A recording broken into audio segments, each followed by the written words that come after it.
Welcome back everybody. IAS की तैयारी करने वाले बहुत सारे बच्चे अनुच्छेद 15 को बस पढ़ करके एक लाइन में और छोड़ देते हैं। उससे जुड़े हुए महत्वपूर्ण संविधान संशोधनों को पढ़ते ही नहीं है। जैसे कि मैंने कहा, पहला संविधान संशोधन बहुत महत्वपूर्ण था, 93वां संविधान संशोधन महत्वपूर्ण था, और अभी मैं चर्चा कर रहा हूँ 103वां संविधान संशोधन, क्योंकि इसकी बड़ी आलोचना भी हुई है।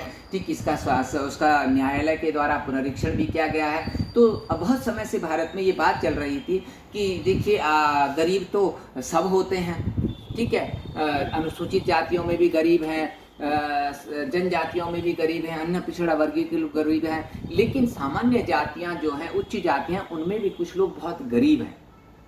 ठीक, तो जो बहुत गरीब लोग हैं, उच्च वर्ग के लोगों में, उनके लिए भी आरक्षण की व्यवस्था होनी चाहिए। उनके बच्चे जो पढ़ नहीं पाते, जो बहुत गरीब उच्च जाति के लोग हैं और उच्च जाति में जिनका जन्म हुआ है, लेकिन जिनके पिता रिक्शा चला रहे हैं, या जिनके पिता बहुत छोटे मोटे पान वान की दुकान चला रहे हैं, या ऐसे मतलब ऐसे लोगों की जिनकी आय एक बहुत अच्छी नहीं है, तो अच्छी आय के कारण जिनके बच्चे पढ़ नहीं पाते हैं, उन सामान्य वर्ग के अभ्यर्थियों को मुख्य धारा से जोड़ने के लिए 103rd कॉन्स्टिट्यूशन अमेंडमेंट लाया गया था। इसके द्वारा 10% आरक्षण दिया गया है इकोनॉमिकली वीकर सेक्शन को।